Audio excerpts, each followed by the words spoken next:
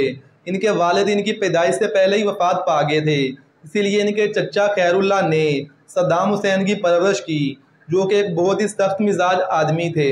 सद्दाम हुसैन बचपन से ही गुर्बत, भूख और जुल्म सहते रहे और इसी बचपन ने ही इनके अंदर जिद, सख्ती और क़यादत के बीज बो दिए थे। और फिर 1957 में 20 साल की उम्र में सद्दाम हुसैन ने बास पार्टी के अंदर शमूलियत इख्तियार की। इस वक्त भले ही सद्दाम की उम्र कम थी, लेकिन पार्टी में मौजूद तमाम लोग जानते थे कि सद्दाम एक ज़िद्दी, सख्त मिजाज और पार्टी में सबसे ज़्यादा वायलेंट है।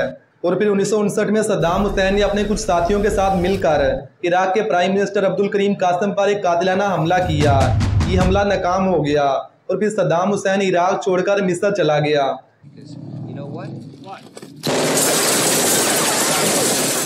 लेकिन 1968 में सद्दाम हुसैन की पार्टी इलेक्शन जीत जाती है और फिर सद्दाम हुसैन इराक वापसी आते हैं और इराक के नायब सदर बन जाते हैं।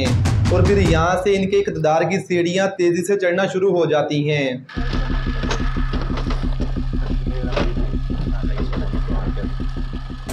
और फिर 6 अक्टूबर 1973 को अरब और इसराइल के दरमियान जंग शुरू हो जाती है और इस जंग के अंदर अमेरिका इसराइल को फुल सपोर्ट करता है।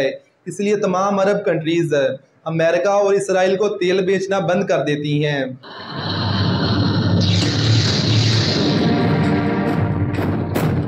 1400 hours, Saturday, 6th of October, 1973. और इस वक्त अमेरिका का तकरीबन 80% से ज़ायद ऑयल अरब कंट्रीज से आता था। जब अचानक से तमाम अरब कंट्रीज अमेरिका को ऑयल बेचना बंद कर देती हैं, ऑयल की कीमतें तकरीबन 4 गुना बढ़ जाती हैं। जहाँ पर पहले $3 फी बैरल ऑयल की प्राइस थी, तो वहीं पर ये $12 फी बैरल तक पहुँच जाती हैं। और सद्दाम हुसैन अरब और इसराइल की इस जंग का भरपूर फ़ायदा उठाता है और इराक से तेल निकालकर पूरी दुनिया को बेचना शुरू कर देता है, जिसकी वजह से इराक की इकोनॉमी बहुत ज़्यादा मजबूत हो जाती है।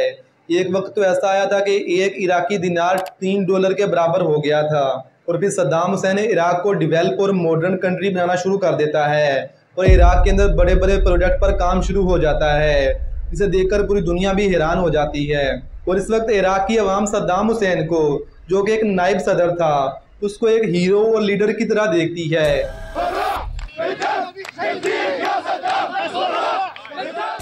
लेकिन सद्दाम हुसैन इराक के सदर को हटाकर 16 जुलाई 1979 को खुद सदर बन जाता है। और जैसे ही सद्दाम हुसैन सदर बनता है तो सबसे पहले ही अपने मुखालफिन का मुकम्मल तौर पर सफाया कर देता है। मतलब वो तमाम लोग जो इसके सदर बनने के अंदर मुखालफत करते हैं, ये उन सबको शूट कर देता है। बिस्मिल्लाहिर्रहमानिर्रहीम। उक़सिमु बिल्लाहिल अज़ीम व बिशरफ़ी व बिमुअतक़दी अन असून इस्तिक़लाल अल-इराक़। और इसी पॉइंट ऑफ टाइम पर ईरान के अंदर इस्लामिक रेवोल्यूशन आता है और आयतुल्लाह खमेनी ईरान के सुप्रीम लीडर बनते हैं। और आयतुल्लाह खमेनी का ये इस्लामिक रेवोल्यूशन इतना तगड़ा था कि इसका असर आसपास के तमाम अरब ममालिक पर भी आता है, क्योंकि आयतुल्लाह खमेनी तमाम मुसलमानों को अपने बादशाहों के खिलाफ बगावत करने के लिए तकरीरें करते हैं और इसका असर पाकिस्तान, सऊदी अरब और स्पेशली इराक के ऊपर आता है, क्योंकि इराक के अंदर अवाम शिया मेजोरिटी है और सद्दाम हुसैन एक सुन्नी मुस्लिम था। तो इसीलिए अब इराक की अवाम सद्दाम हुसैन से ज़्यादा आयतुल्लाह खमीनी की बात को अहमियत देने लगे थे। इसीलिए अब सद्दाम हुसैन के लिए ईरान का ये इस्लामिक रेवोल्यूशन सबसे बड़ा प्रॉब्लम बन चुका था।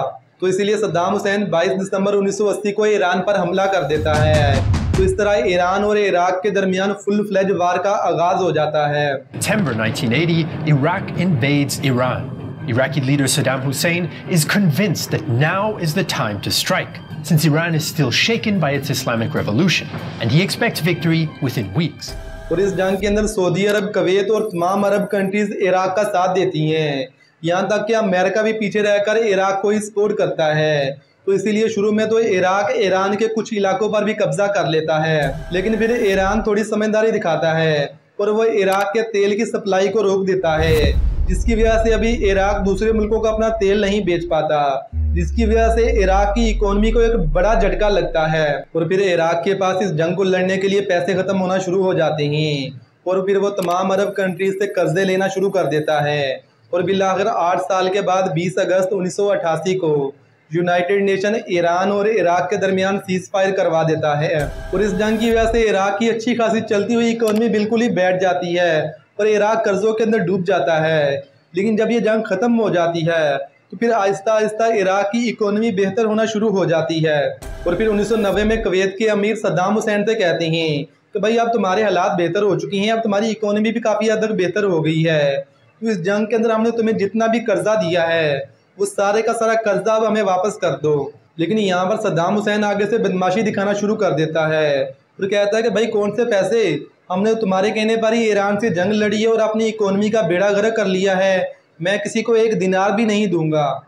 लेकिन सद्दाम हुसैन की इस तरह से बदमाशी देखकर कुवैत का अमीर भी गुस्से में आ जाता है और वो कुवैत के अंदर से ऑयल की प्रोड्यूसिंग को बढ़ा देते हैं, मतलब वो पहले से ज़्यादा ऑयल मार्केट के अंदर निकालते हैं, जिसकी वजह से ऑयल की प्राइस बिल्कुल ही नीचे आ जाती है, जिसकी वजह से इराक की इकोनॉमी को फिर से एक बार बड़ा झटका लगता है।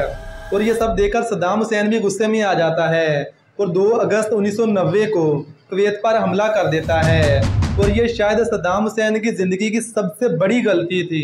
तो अभी कुवैत बिल्कुल ही एक छोटा सा मुल्क है, इसीलिए सद्दाम हुसैन अगले 2 दिन के अंदर ही इसके ऊपर कब्जा कर लेता है और इसे अपना 19वां सूबा करार देता है। और इसके बाद वो तमाम अरब कंट्रीज जो आज से कुछ दिन पहले तक सद्दाम हुसैन के साथ खड़ी थी, अब वो सद्दाम के कुवैत पर कब्जे की वजह से इसी के खिलाफ हो जाती हैं और यूनाइटेड नेशन भी इस कब्जे की मजम्मत करती है। और फिर 17 जनवरी 1991 को अमेरिका नेटो के साथ मिलकर कुवैत को आज़ाद करवाने के लिए इराक के ऊपर हमला कर देता है। और अब सद्दाम भी समझ चुका था कि वो अकेला अमेरिका और नेटो का मुकाबला नहीं कर सकता।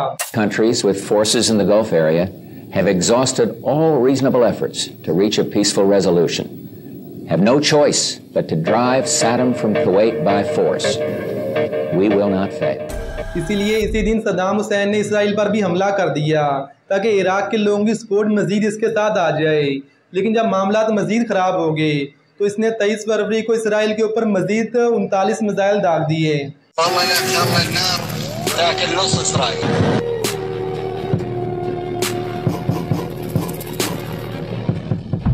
26 फरवरी 1991 को सद्दाम हुसैन को कुवैत से अपनी फौजें वापसी बुलाना पड़ी और अब सद्दाम अमेरिका और इसराइल के रडार के अंदर आ चुका था और अब अमेरिका को भी तमाम अरब कंट्रीज़ के अंदर अपने फौजी अड्डे बनाने का बहाना मिल चुका था ताकि वो सद्दाम हुसैन को कंट्रोल कर पाएँ। और फिर 8 अगस्त 1995 को सद्दाम हुसैन के 2 काबिल भरोसा जर्नल इराक से उर्दन भाग जाते हैं और ये दोनों जर्नल कोई और नहीं बल्कि सद्दाम हुसैन के अपने ही दामाद थे। और फिर 15 अगस्त 1995 को इनका पहला इंटरव्यू आता है और ये पूरी दुनिया को बताती हैं कि सद्दाम हुसैन अपने मुखालफिन पर बायोकेमिकल हथियार इस्तेमाल कर रहा है और ये एक जालिम और डिक्टेटर है। और अभी सद्दाम हुसैन के अपने दामादों के इस इंटरव्यू की वजह से इसकी साख को काफ़ी नुकसान पहुंचता है, लेकिन फिर भी ये कुछ महीनों के बाद आम माफ़ी का ऐलान कर देता है।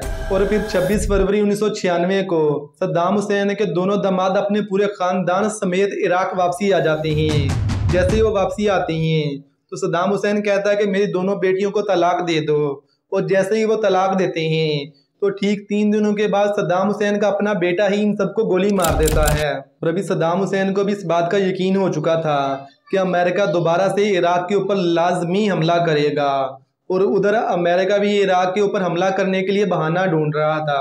और फिर जब 2001 में 9/11 का इंसिडेंट होता है तो अमेरिका अपनी तरफ से इराक के ऊपर डालने की पूरी कोशिश करता है, लेकिन इसके अंदर उसामा बिन लादेन का नाम आता है, तो इसीलिए अब अमेरिका इराक की बजाय अफगानिस्तान पर हमला कर देता है। On my orders, the United States military has begun strikes against Al-Qaeda terrorist training camps and military installations of the Taliban regime in Afghanistan. लेकिन फिर भी अमेरिका खामोश नहीं बैठता और फिर CIA और मोसाद मिलकर एक शुरली छोड़ते हैं कि अनकरीब इराक एटम बम बनाने वाला है, और इसी चीज़ को बहाना बनाकर 20 मार्च 2003 को अमेरिका और बरतानिया इराक के ऊपर हमला कर देते हैं, और अगले कुछ दिनों के अंदर ही इराक के अंदर से सद्दाम हुसैन की हुकूमत को ख़त्म कर देते हैं। On my orders, coalition forces have begun striking selected targets of military importance to undermine Saddam Hussein's ability to wage war.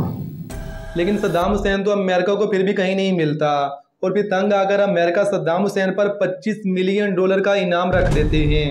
और फिर कुछ महीनों के बाद एक बंदा CIA के पास जाता है और कहता है कि मुझे सद्दाम हुसैन के बारे में पता है, तो CIA फौरन इसे $25 मिलियन का इनाम दे देते हैं।